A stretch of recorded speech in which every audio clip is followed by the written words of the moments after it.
السلام علیکم۔ 10th class, اس کی آج ہم اسلامیات لازمی سورۃ احزاب کے ترجمے کا آغاز کر رہے ہیں، جو کہ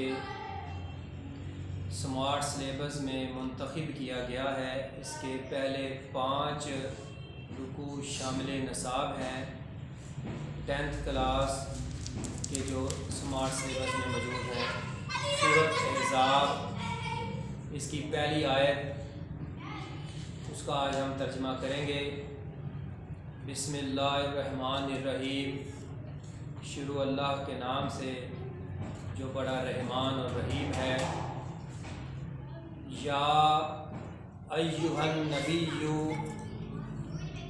اے نبی صلی اللہ علیہ وآلہ وسلم، یا ایھا النبی اتق اللہ ولا تطع الکافرین والمنافقین،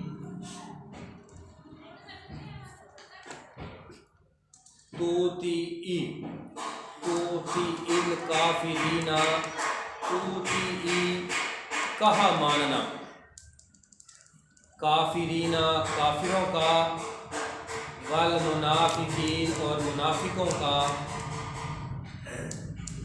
اے نبی صلی اللہ علیہ وآلہ وسلم، اللہ سے ڈرتے رہنا اور کافروں اور منافقوں کا کہا نہ ماننا۔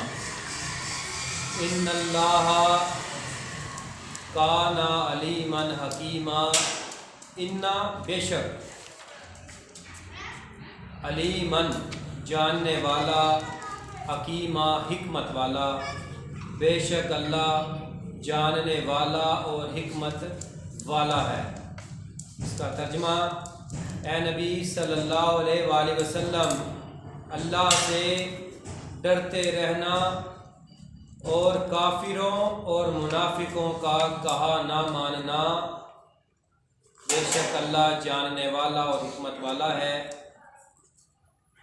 اس کی تشریح کچھ یوں بنے گی۔ اس آیت کریمہ میں نبی کریم صلی اللہ علیہ وآلہ وسلم کو اللہ سے ڈرنے کی تاکید کی گئی ہے۔ حکم دیا گیا ہے کہ اللہ سے ڈرتے رہنا، یعنی آپ صلی اللہ علیہ وآلہ وسلم کو تقوی اختیار کرنے کا حکم دیا گیا۔ اس کا مقصد یہ ہے کہ مومنین کو چاہیے کہ وہ بہت زیادہ اللہ سے ڈریں اور اللہ تعالیٰ اور اس کے رسول کی اطاعت کریں۔ جن چیزوں سے اللہ تعالیٰ نے رکنے کا حکم دیا ان چیزوں سے رکے رہیں، اور جس چیز کو اللہ نے کرنے کا حکم دیا اس کے حکم کو بجا لائیں۔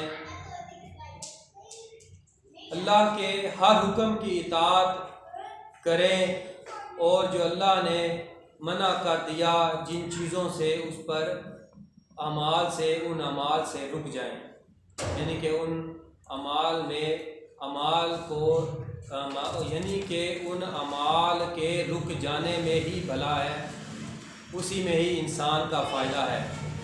تقوی کا مفہوم ہے کہ اللہ تعالیٰ کی مکمل اطاعت کو اختیار کیا جائے اور اسی سے ہی ثواب کی امید رکھی جائے، اسی سے ہی ثواب کی امید رکھی جائے۔